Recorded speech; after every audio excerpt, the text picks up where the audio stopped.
15. And I like squeeze the spot because it hurts less when you put it in. So I'll just squeeze it. Then it holds there for like 5 seconds. And then I'll let go. And then that's my insulin for the morning. The morning injection of a long-lasting insulin called Lantus is a daily regimen for 16-year-old Dominique Carrozzo, who was diagnosed last May with type 1 diabetes, a disease that occurs when the pancreas does not produce enough insulin to properly control blood sugar levels. Yeah, we've become quite used to it. This happens every day now. You know, it was quite a shock in the beginning, but now it's like an old habit already. I got braver and more used to doing it every day. And now I just give myself needles like it's nothing.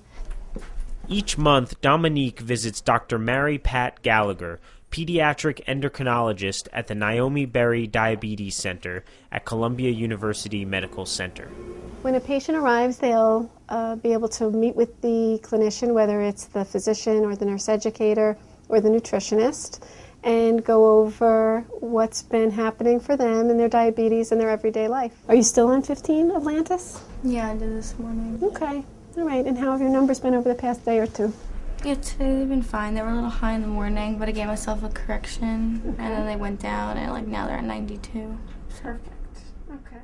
Type 1 diabetes patients typically visit their endocrinologist or diabetes center about 4 times a year. But Dominique makes monthly visits to Dr. Gallagher because she is participating in a clinical trial that is testing the effects of a new drug on the progression of type 1 diabetes in new-onset subjects. The medication is administered during 30-minute intravenous drug infusions. We know that people still have a significant amount of insulin production after they've been diagnosed with type 1 diabetes, and the immune system continues to destroy the cells that are producing insulin. So our hope is that we might be able to stop that continued assault on the pancreas and the beta cells, and we're evaluating the efficacy of this particular drug right now, and Dominique is a participant in that trial. Can we check my blood sugar? And can I get some reading? Because I didn't really eat today. Yeah, sure. 93. Not so bad. Yeah, that's me to need today. I have a lot of work to do. I have to do my homework. I have to finish my homework that I had last night, but I need to finish. Today was a real day for her. It was a day in her life where she had come in, she'd been very busy, she said, with school and work and trying to fit everything in, and so she hadn't eaten. And she was at first concerned that she might have been dropping low, but in fact she wasn't, which is really just a testament to the fact that her basal insulin was working properly for her. It's nothing you did wrong, it's just, it happens. I still don't like having needles and everything, it still hurts me occasionally, but I'm used to it because it's something I have to do every day. One of the most important things that Dominique has to do, and is doing a very good job at doing, but she has to check her blood glucose levels, and she has to be aware of the amount of carbohydrates in her diet. Last time I checked at 12:02 it was 79. That was before I ate. Okay. What'd you have for breakfast? So blood glucose monitoring involves checking your blood glucose in a very tiny drop of blood. Usually people will take it from their forearm or their fingers, and there is a portable handheld device that will give you in just a few seconds what your blood glucose level is. I'm high. I'm at 203, so I got to give myself a correction.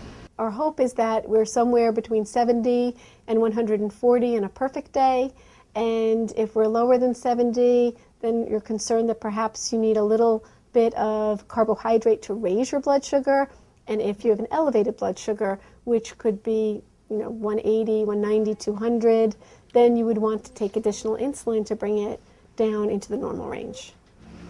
Freaking hurts.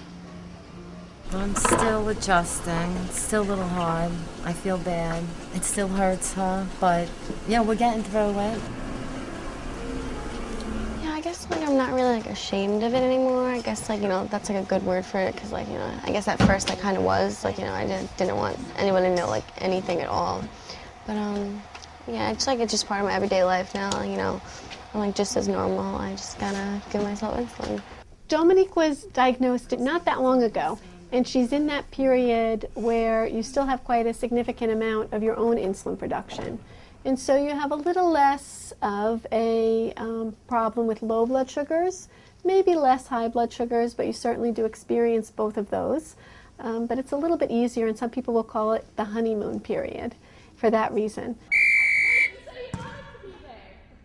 When the honeymoon period ends for Dominique, she will struggle with more levels outside the normal range.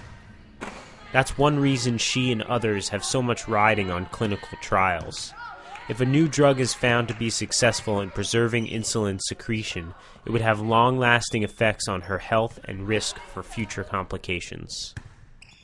It's been like about an hour since I gave myself my insulin, and I've been like exercising. I just like want to check to make sure I'm not going too low. Okay, so I'm like perfect at 105.